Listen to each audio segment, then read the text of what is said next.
आपने देखा कि वहाब रियाज ने आज प्रेस कॉन्फ्रेंस की और स्पेशली वो प्रेस कॉन्फ्रेंस का मकसद यही था कि सलमान भट्ट को जो सिलेक्टर बनाया गया था। और सबसे पहले मेरे ख्याल है मैंने ही इस बात का इशू उठाया था ट्विटर पे जब डाला। और फिर उसके बाद काफ़ी लोगों ने इस चीज़ को देखा। फिर वीडियो भी कल मैंने बनाई कि सलमान भट्ट जैसा बंदा किसी भी ओहदे में पाकिस्तान क्रिकेट बोर्ड में नहीं आना चाहिए।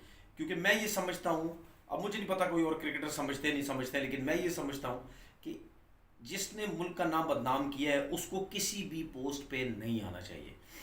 अच्छा, जो वहाब रियाज ने प्रेस कॉन्फ्रेंस की उन्होंने तो ये कह दिया कि जी मेरी टीम का हिस्सा नहीं है, मैं नहीं चाहता कि ये मेरे साथ हो, और मेरे नाम के साथ इनका नाम मत आप मिलाएं कि जी मैंने दोस्ती यारी निभाई है जो भी है। चले जी, अब मानते हैं कि जी वहाब रियाज साहब को इस चीज़ का पता था या नहीं था। क्योंकि जब सिलेक्शन कमेटी बनती है उसमें जो आपका जो चीफ सिलेक्टर होता है उससे पूछे बगैर कभी भी आपके सिलेक्टर्स नहीं अनाउंस किए जाते। अब इस चीज़ का वहाब को पता था या नहीं पता था ये तो अब वहाब बेहतर जानता है या अल्लाह जो है वो बेहतर जानता है। इस चीज़ का हफीज़ को पता था या नहीं पता था, क्योंकि ये सारी चीज़ें इनसे मिल मिला के होती हैं, बगैर इनके जो है वो कभी भी नहीं होती। चले जी, सलमान भट्ट को हटा दिया, इतना इशू बना। मेरा सिर्फ कहने का मकसद इस क्रिकेट बोर्ड, इस worst cricket board, third class, थका हुआ, पुअर, घटिया, गंदा, ये जो क्रिकेट बोर्ड है मैंने अपनी ज़िंदगी में नहीं देखा। इस क्रिकेट बोर्ड की अपनी तो इज्जत कोई है नहीं। और इस क्रिकेट बोर्ड ने जो सिर्फ बातों पे चल रहा है, उसने कह दिया लगा दिया, उसने जो बोला वो कर दिया, कोई सर नहीं, कोई पैर नहीं, कोई सिस्टम नहीं, कुछ भी नहीं इस वर्स्ट क्रिकेट बोर्ड में। ठीक है, जिसको सिर्फ सीट बचाने की पड़ी हुई है और गंदे घटिया ब्लैकमेलर्स थके हुए लोगों के साथ ये जो है वो बोर्ड चल रहा है। बात यह है कि जब सलमान भट्ट पिछले कुछ अरसे से वो जब कमेंट्री कर रहा था, ठीक है भाई, मुझे भी पता था, शायद और लोगों को भी पता होगा। अगर मैं अपनी फ़िलहाल बात कर रहा हूँ, क्योंकि ज़ाहिर बात है मेरी वीडियो मेरी ट्वीट इतनी ज़्यादा लोगों ने देखी हैं, तो जाहिर सी बात है मेरे पास बहुत लोगों के फ़ोन भी आए कि यार ये आपने क्या किया है। तो उस वजह से कहीं ना कहीं थोड़ा सा वो प्रेशर, ये चीज़ें तो जाती हैं। तो मेरा सिर्फ कहने का मकसद ये है कि अगर मैं सलमान भट्ट के इतना अगेंस्ट होता तो वो कुछ अरसे से कमेंट्री कर रहा था, ठीक है ना, तो मैं उस चीज़ के अगेंस्ट भी चला जाता कि नहीं यार ये कैसे कमेंट्री कर रहा है। लेकिन मैंने उस टाइम भी सोचा, मैंने नहीं यार ठीक है, उसने जो किया किया, उसने अपना काम टाइम पूरा किया किया। लेकिन ये चलो पीछे रह के जो भी है कमेंट्री कर रहा है या पैसे कमा रहा है या जो कुछ भी कर रहा है, इसको जो है वो करने दो, सही है। लेकिन एक बंदा इतनी आराम से साइड पे चल रहा है तो क्या तकलीफ है उसको एक बड़ी पोस्ट पे लाने की क्या जरूरत थी। और दूसरी बात ये, अब मुझे मुझे कुछ लोग कह रहे ओ जी सलमान भट्ट को पता नहीं था। ओ भाई ऐसा कैसे हो सकता है सलमान भट्ट को पता नहीं था? अगर सलमान भट्ट को पता था या नहीं था, पहले तो ये कह देख लेते हैं। अगर पता था, अगर पता था तो फिर उसने एक्सेप्ट क्यों की ये चीज़? भाई उसको ये ज़रूर पता होना चाहिए सलमान भट्ट को कि भाई अगर मैं ये चीज़ एक्सेप्ट करूंगा तो मेरे अगेंस्ट लोग जाएंगे ही जाएंगे। तो जब मेरे अगेंस्ट लोग जाएंगे तो भाई आपके बारे में जो चीज़ें इतनी खामोशी इख्तियार कर चुकी हैं, ठीक है माशाल्लाह। मेरा सिर्फ कहने का मकसद ये है कि यार सबके बच्चे भी बड़े हो जाते हैं, फिर उसके बाद सारे मोबाइलों पे देखते हैं, सब सोशल मीडिया देखते हैं, तो फिर बच्चे क्या सोचेंगे कि यार हमारे माँ बाप के बारे में इस किस्म की क्या लोग बातें कर रहे हैं। वो फिर चीज़ें आपको बड़ा परेशान करती है, आप एनजाइटी के मरीज़ बन जाते हैं, आप परेशान हो जाते हैं। ये मेरी मेरे में देखें, मैं भी अगेंस्ट गया हूँ इस चीज़ के, इसमें कोई दो राय नहीं, और मैं जाऊँगा भी। सिर्फ सलमान भट्ट नहीं, कोई और भी होगा तो मैं जाऊँगा, सही है, क्योंकि मैं नहीं समझता कि इस किस्म के लोग आने चाहिए। लेकिन मेरी इन लोगों से ये रिक्वेस्ट है कि भाई आप सबको पता है कि यार इस तरफ अब आप लोगों के लिए आना कुछ मुश्किल हो जाएगा, सही है, मुश्किल हो जाएगा।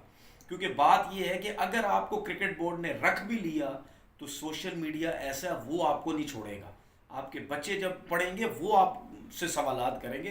तो भाई मेरी रिक्वेस्ट ये है सलमान बट से या और लोगों से जो जिन्होंने पाकिस्तान का नाम बदनाम किया है, भाई आप क्रिकेट बोर्ड की नौकरी से साइड पे हो जाए।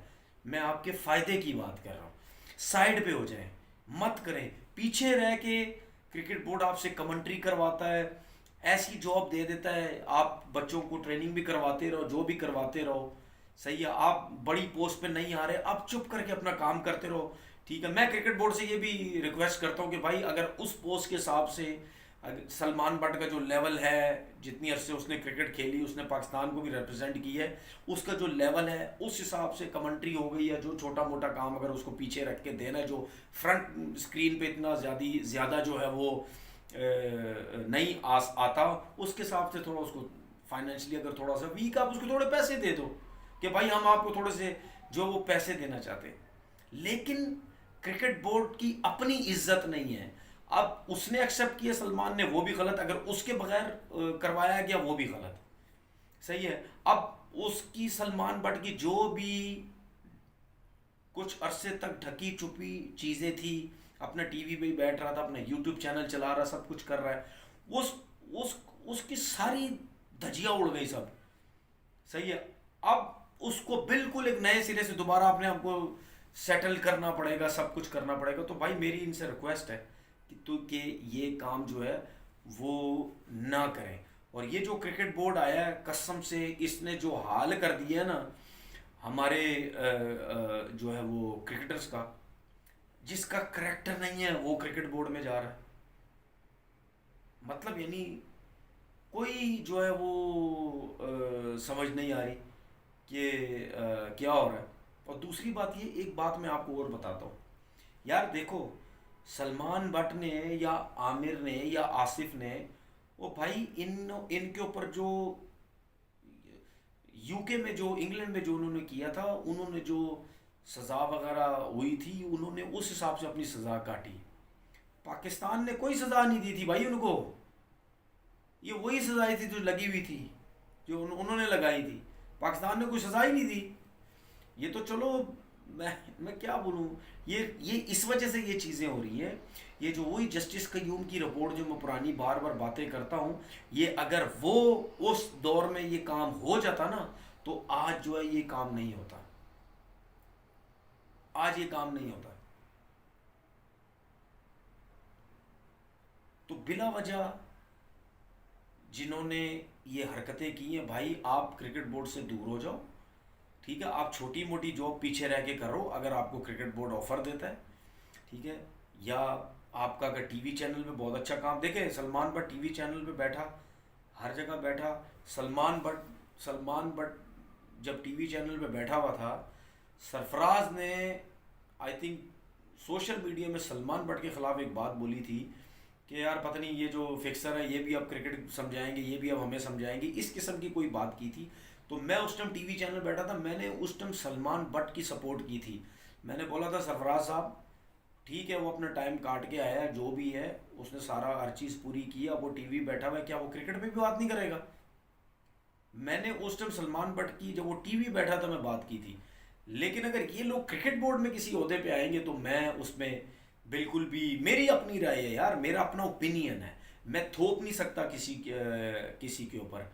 अगर किसी भी क्रिकेटर को क्रिकेट बोर्ड में नौकरी मिल रही है, कितनी कितनी चीज़ें उनको नौकरियां मिलती, मैं हज़ारों दफ़ा बोलता हूँ, कोई हमारी सुनी थोड़ी जाती है। हमारा ओपिनियन है कि भाई ये चीज़ें होनी चाहिए, नहीं नहीं चीज़ें होनी चाहिए।